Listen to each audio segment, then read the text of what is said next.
This D-bag at a BBQ wouldn't stop insulting me and challenging me to a swim race. He didn't know I was on the Olympic team. I was flipping burgers at my girlfriend Harper's family barbecue when her sister showed up with her new boyfriend Craig, who immediately started telling everyone about the pool he'd just installed at his house since he was basically a professional swimmer. Harper squeezed my hand and whispered, "Wow, so impressive." She knew about my 4 years on the Olympic swim team, but I'd never mentioned it to her family since I didn't want to be that guy who peaked in college. Craig cornered me at the grill, beer in hand, and started going on about his swimming prowess.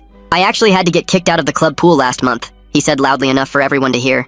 "The other swimmers complained to management that I was making them uncomfortable because I was so much faster.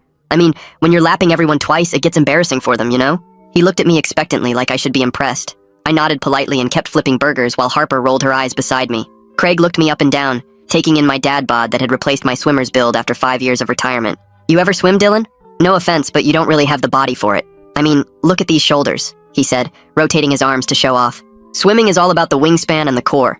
You've got more of a softball build." He laughed at his own joke while I just smiled and shrugged. Harper's sister tried to change the subject, but Craig was just getting started. "It's not your fault, man. Black guys just aren't built for swimming.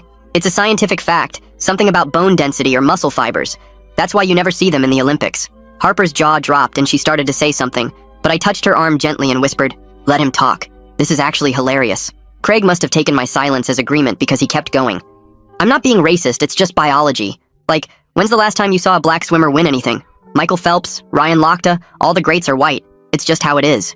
He shrugged like he was doing me a favor by explaining this. Even Harper's dad looked uncomfortable now, but I just kept that same easy smile on my face. After a few beers, Craig decided to demonstrate his perfect butterfly form on the grass, flopping around like a fish while explaining his technique. "See, Dylan? It's all about the dolphin kick. I bet you don't even know what that is. My coach said I had natural talent you can't teach. Some people got it, some don't." He stood up, grass stains on his polo, completely serious about his performance. When Harper mentioned I used to swim in college, Craig laughed so hard he nearly choked on his beer. "Community college had a swim team? That's cute. Let me guess, you did the doggy paddle relay?" He turned to his girlfriend and said, "No wonder Harper's dating him. She always liked charity cases. Remember that guy with the limp?" Harper's face went red and she snapped, "Dylan went to Stanford, you ass." But I just smiled and said, "Harper, relax." Craig pulled out his phone to show everyone videos of him swimming, narrating each one. "This is me destroying everyone at my gym.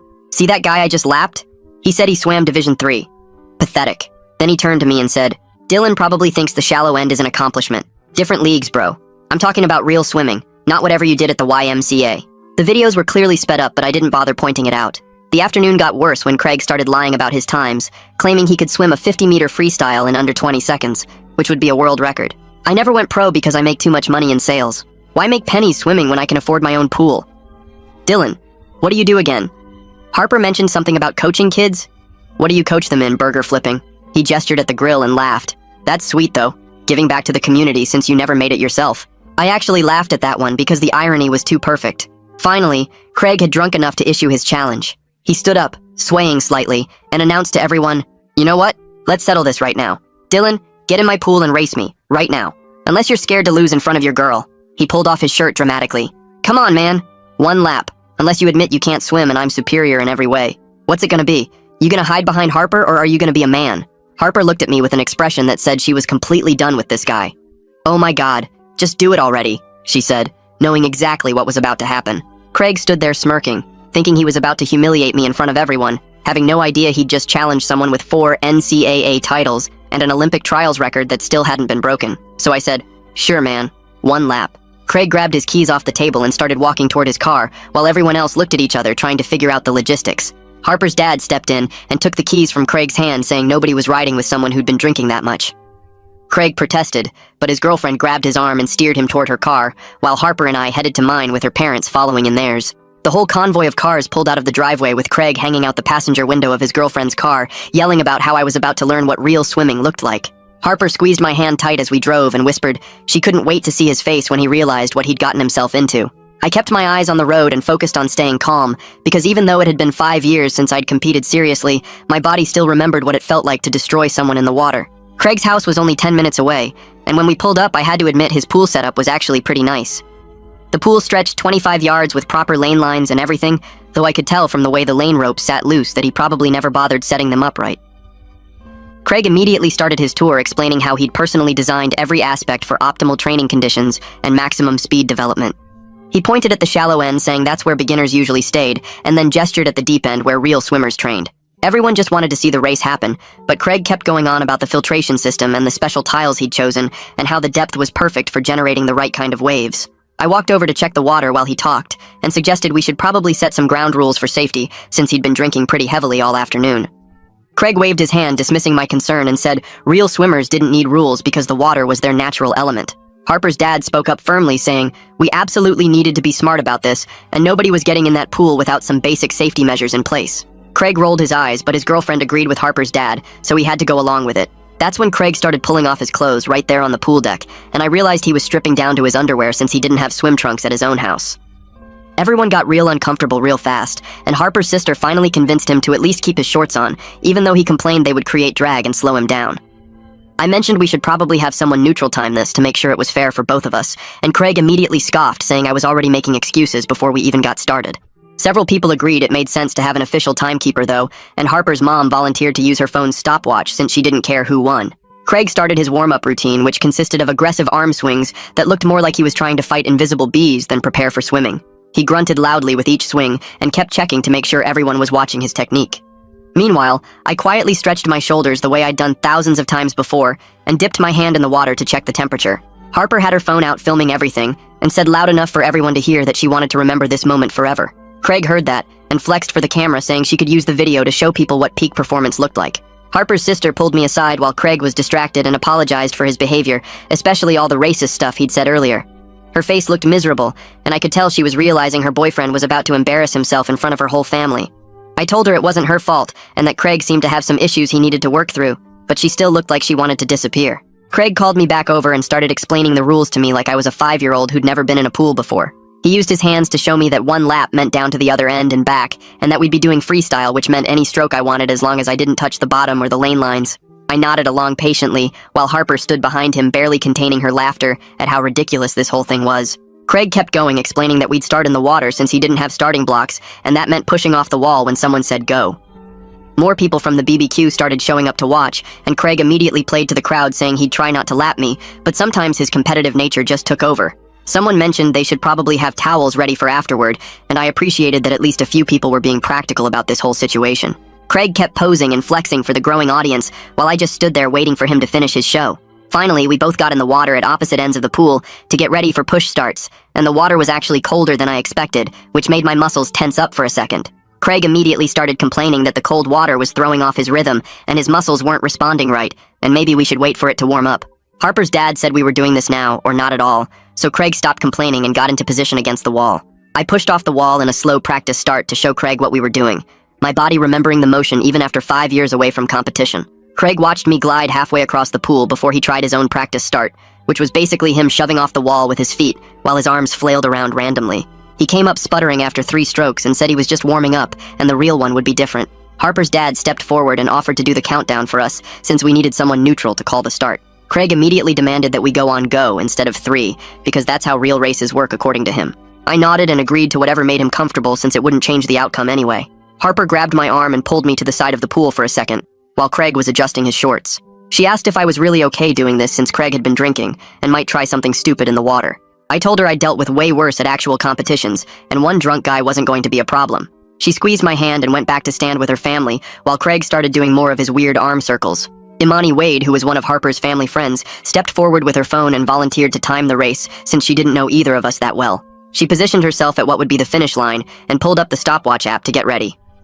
Craig started arguing that we should do 50 yards, which meant down and back, but he nearly tripped just walking along the pool edge. Harper's dad and a few others immediately said 25 yards one way was enough given Craig's condition and the fact that his pool didn't have proper walls for turns.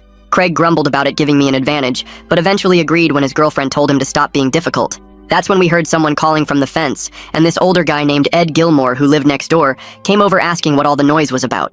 When someone explained we were having a swimming race, Ed disappeared for a minute, then came back with an actual stopwatch from his garage. He said he used to time his grandson's swim meets and offered to help time as a completely neutral party since he didn't know either of us. Now we had 2 timekeepers, which made this whole thing feel more official than it needed to be. A couple of the teenagers started pulling pool toys and floating beer cans out of the lanes, while Craig and I took a few easy strokes to warm up. My warm-up was just smooth freestyle to get a feel for the water temperature and distance, while Craig's looked like he was trying to beat the water into submission. Every stroke sent huge splashes everywhere, and his legs kicked so wide that he almost hit the lane line with every movement. Harper's dad gathered everyone together and said he wanted this to stay respectful with no trash talk during the actual race. Harper's sister looked grateful that her dad was trying to keep things civil, even though Craig muttered something about not needing anyone to protect him. Then Craig started up again with his racist garbage, saying black people can't swim because of science, and offering to give me a 5-second head start. Before I could respond, Imani shut him down hard with actual facts about Cullen Jones winning Olympic gold and Simone Manuel breaking records that stood for years. She told Craig his science was just ignorance, and maybe he should learn some actual history before opening his mouth. Craig's face got red, and he mumbled something about exceptions to the rule, but everyone was clearly done listening to him. I caught Harper's eye across the pool, and she gave me a small nod that said she understood this was about more than just winning a race now.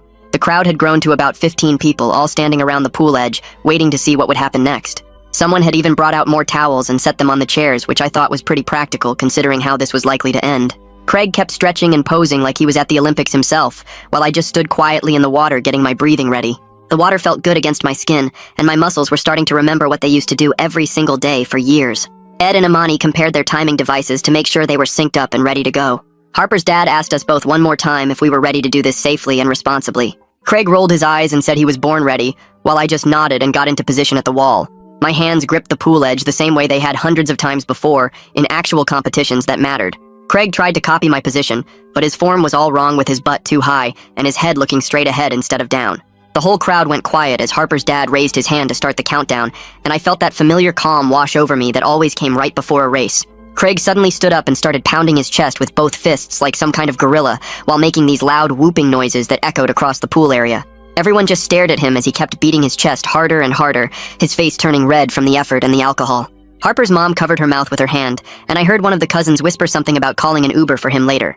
Craig finished his display by throwing his arms up and letting out this primal scream that made the neighbor's dog start barking from 2 houses over. He stumbled slightly as he got back into position at the pool edge, still breathing heavy from his performance. Harper's dad cleared his throat and raised his hand again to start the countdown, speaking clearly and slowly so there would be no confusion. "On your marks," he said, and we both gripped the pool edge with our fingers curled under the lip. "Get set," he continued, and I coiled my muscles like a spring while Craig just kind of crouched awkwardly. Harper's dad took a breath and started to say go, but Craig launched himself into the water before the word even left his mouth. Water exploded everywhere as Craig thrashed into the pool, while Ed immediately called out, "False start!" and waved his arms to stop everything. Craig came up sputtering and immediately started arguing that he definitely heard the word go, even though literally everyone else was shaking their heads. "The pressure got to me," Craig complained as he swam back to the wall, water streaming down his face. We reset our positions and Harper's dad made sure to speak even louder and clearer this time around. Craig kept fidgeting and adjusting his shorts while I just stayed perfectly still, waiting for the real start. "On your marks, get set, go!" Harper's dad called out, and this time we both pushed off clean and legal. My body remembered exactly what to do as I drove off the wall with my legs and stretched into my first stroke. The water felt perfect against my skin as I pulled through with my right arm, then my left, finding that rhythm I'd practiced thousands of times. Craig was already creating massive splashes next to me, his arms windmilling through the water like he was trying to fight off a swarm of bees. By my 5th stroke, my muscle memory had completely taken over, and I was gliding through the water like the past 5 years had never happened. I could hear the muffled cheers from above the water as I smoothly rotated my body with each stroke, my kick steady and controlled. Craig's splashing got louder and more desperate as I pulled ahead, his breathing getting ragged and gasping with every stroke attempt. I touched the wall with a smooth reach and stood up calmly while Craig was still struggling through the last 5 yards. He finally slapped the wall with both hands, gasping and wheezing like he'd just run a marathon instead of swimming 25 yards. Ed called out the times clearly for everyone to hear. Mine was actually pretty decent considering I hadn't trained in years, while Craig's was about what you'd expect from someone who could barely swim. Craig immediately grabbed the pool edge and started making excuses between gasps for air. "The beer threw off my balance," he wheezed, then added something about his stomach being too full from the burgers. He clutched his side dramatically and claimed he'd gotten a sudden cramp halfway through, which explained everything apparently. Before anyone could respond, Craig pushed off the wall and declared that freestyle wasn't his best stroke anyway. "Butterfly," he announced, still breathing heavy. "That's my signature stroke. Let's go again with butterfly."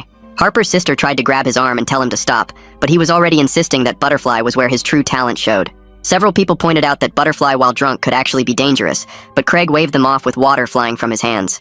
Harper's dad suggested we should only go the width of the pool for safety if we were really doing butterfly. Craig complained that the shorter distance gave me an advantage somehow, but finally agreed when everyone insisted on safety first. We moved to the side of the pool where it was only about 15 feet across instead of the full 25-yard length. Craig kept trying to demonstrate his butterfly technique while standing in the water. his arms swinging wildly and hitting the water with loud slaps. I just waited quietly at the wall, knowing exactly how this was about to go down. Ed and Imani repositioned themselves at the opposite side with their timing devices, ready for the widthwise sprint. Harper's dad gave us another countdown, and we pushed off for the butterfly demonstration. I kept my form tight and controlled, my arms sweeping forward together while my legs did the dolphin kick I'd perfected years ago. Craig managed maybe 2 actual butterfly strokes before his coordination completely fell apart, and he started doing something that looked like a mix between doggy paddle and actually drowning. Water went everywhere as he thrashed and gasped, his arms moving at different times and his legs kicking randomly. I touched the far wall without even needing to take a breath while Craig was still flailing in the middle of the pool. He finally made it to the wall and clung to it with both hands, coughing and spitting out water. Craig's face was bright red as he started yelling that Ed must have messed up the timing somehow. Ed calmly read out both times again from his stopwatch and even showed Craig the display. Even Craig couldn't argue with a 12-second difference in a widthwise sprint that should have taken maybe 8 seconds total. Harper's sister finally lost it and grabbed Craig by the arm, pulling him away from the pool while water dripped everywhere. We could all hear her telling him he was embarrassing both himself and her in front of her entire family. Craig kept insisting the pool must be different dimensions than what he ordered, which made absolutely no sense to anyone listening. He tried to pull away from her to measure the pool, but she kept dragging him toward the chairs. Harper came over to me as I climbed out of the pool and grabbed the towel someone handed me. She whispered quickly that I shouldn't say anything about my Olympic background yet, because she wanted Craig to stew in his loss without having that excuse. I nodded and walked back over to where we'd left the grill area earlier, grabbing a cold beer from the cooler. Everyone else stayed by the pool discussing what had just happened, their voices carrying across the yard as Craig continued his complaints about pool dimensions and false starts. Craig stumbled back over to where I stood drying off with the towel, his face still red from both the exertion and embarrassment. He cleared his throat and said, "I swam pretty good for someone who never competed," which made everyone within earshot stop talking. I set down my beer and looked him straight in the eye. I told him calmly that his comments about black swimmers were racist and completely wrong. The whole group went dead quiet as I kept my voice steady and explained that claiming black people can't swim because of biology is ignorant. I mentioned that plenty of black swimmers have won Olympic medals and broken world records. Craig's mouth opened and closed like he wanted to argue, but couldn't find the words. Imani stepped forward from where she'd been timing and backed me up immediately. She suggested Craig should apologize for the racist garbage he'd been spewing, not just the trash talk about swimming. Harper's dad moved closer and crossed his arms, his voice firm when he said there wouldn't be any more comments like that at his house. He made it crystal clear to everyone that racism wasn't welcome here. Period. Craig looked around for support, but found none, even his girlfriend turning away from him. Someone turned the music back on to break the tension, and people started drifting away from the pool area. Groups reformed around the food tables and grill, conversations resuming at lower volumes. I walked back to the grill and picked up the spatula, flipping the burgers that had been sitting there untouched. People kept coming up to me one by one, quietly saying they were impressed with my swimming and how I'd handled everything. A couple of Harper's cousins mentioned they had no idea I could swim like that. Her aunt patted my shoulder and whispered that Craig had it coming. I just nodded and thanked them, focusing on getting the food ready since people were getting hungry. Harper found me at the grill, and we had a quiet moment away from everyone else. She said she was proud of how I'd handled everything without stooping to his level or getting aggressive. I could have humiliated him way worse, but chose not to, and she appreciated that. We talked briefly about my swimming background, and agreed I might tell her family about it eventually. Tonight definitely wasn't the right time for that conversation, though. Ed came over while I was plating burgers and thanked me for keeping things safe in the pool. He mentioned he actually runs a small swimming clinic for neighborhood kids on Saturday mornings. He'd clearly recognized my technique, and suggested I might want to help out sometime if I was interested. I told him I'd think about it, genuinely considering the idea of teaching kids who actually wanted to learn. He gave me his number and said no pressure, just thought I might enjoy it. Meanwhile, Imani was checking on Harper's sister to make sure she had a safe way home. Craig was obviously way too drunk to drive anywhere, and his girlfriend looked mortified by the whole situation. They worked out a plan where Harper's dad would drive them both home later. Craig's car would stay in the driveway overnight, and he could get it tomorrow when he sobered up. Harper's sister kept apologizing to people for bringing him, clearly embarrassed by his behavior. About 20 minutes later, Craig came back over to where I was serving food. He'd sobered up slightly from the swim and his girlfriend's anger, though he still swayed a bit. He mumbled something about getting carried away and said he was sorry if he'd been a jerk. I accepted his apology without making a big deal about it, just nodding and handing him a burger. We both knew he didn't really understand why what he'd said was wrong, but at least he tried. His girlfriend grabbed his arm and pulled him away before he could say anything else stupid. Later in the evening, some kids from the neighborhood who'd seen the race came over asking questions. They wanted to know about swimming techniques and how to go faster in the water. I gave them a few casual pointers about keeping their heads down and breathing to the side. I showed them how to cup their hands properly and explained about kicking from the hips, not the knees. They practiced the motions on the grass, and I corrected their form gently without mentioning my competitive background. One kid asked if I'd teach them sometime, and I said maybe, thinking about Ed's clinic. The party wound down as the sun started setting and people began heading home. Craig and Harper's sister left with Harper's dad driving. Craig slumped in the back seat looking miserable. Harper and I stayed to help clean up, collecting plates and cups while her mom packed up leftover food. Everyone kept bringing up the race, shaking their heads at Craig's behavior and complimenting my composure. Harper's mom hugged me and said I was welcome anytime, which meant a lot. The next morning, I woke up to a text from Ed about his swimming clinic. He sent details about the program he runs for kids who can't afford regular swim lessons. It meets every Saturday at the community center pool from 9 to 11. He said I could just stop by one session to check it out, no commitment necessary. I texted back that I'd come by next Saturday to see what it was about. Teaching kids who actually wanted to learn seemed like it might be rewarding. Later that afternoon, Harper's dad sent me a message that surprised me. He thanked me for handling Craig with class and not escalating the situation when I easily could have. He said he was always impressed by people who didn't need to brag about their abilities. He mentioned that Harper seemed happy with me, and that meant something to him. We ended up texting back and forth about swimming and sports in general, developing a better rapport than we'd had before. 3 days later, Harper's sister sent me a long text while I was at work, saying she and Craig were taking some space after what happened at the BBQ. She explained that seeing him act that way opened her eyes to other stuff she'd been ignoring, and they needed to figure things out. I texted back that she didn't need to apologize for anything, and that I hoped things worked out however was best for her. Harper told me later that her sister was really torn because Craig kept saying he was just drunk and competitive, but she couldn't forget the racist stuff he said. 2 weeks passed before the next family dinner at Harper's parents' house, and I noticed Craig's usual spot at the table stayed empty. Harper's mom served the pot roast, and then asked me about my swimming background since everyone kept talking about the race. I took a sip of water and mentioned I swam at Stanford for 4 years and had some good races there. Her dad nodded and said that explained a lot about my form in the pool. I left it at that and changed the subject to Harper's new project at work. The whole family seemed satisfied with that simple answer, and nobody pushed for more details, which I appreciated. That same week, I found myself driving past the community center and decided to stop in and check out their pool hours. The chlorine smell hit me as soon as I walked through the doors, and something about it made me smile. I signed up for a monthly pass right there and started going 3 mornings a week before work. The first time back in the water felt strange after 5 years away, but my body remembered the motions. I wasn't trying to hit any times or train for anything specific, just moving through the water at whatever pace felt good. Other early morning swimmers would nod hello, and we'd share lanes without any drama or competition. The lifeguard mentioned my stroke looked professional, and I just said thanks and kept swimming. Those morning swims became my favorite part of the day, where I could just exist in the water without any pressure. A month later, Harper's family had another barbecue, and someone had printed out pool rules and taped them to the fence as a joke. The list included stuff like no racing under the influence and no biology lessons required, and everyone got a good laugh out of it. Harper's dad started calling me Coach when I walked in, and pretty soon everyone picked it up as a friendly nickname. I manned the grill again and noticed Harper's sister showed up alone looking more relaxed than she had in months. She came over to thank me for being cool about everything and mentioned she and Craig had officially broken up the week before. The afternoon went smooth with kids splashing in the pool and adults sitting around talking about normal stuff. Nobody brought up swimming or racing, and I was perfectly happy keeping my Olympic background to myself for now.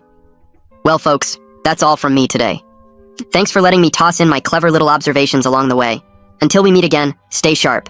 If you made it to the end, drop a comment. I love reading all your comments.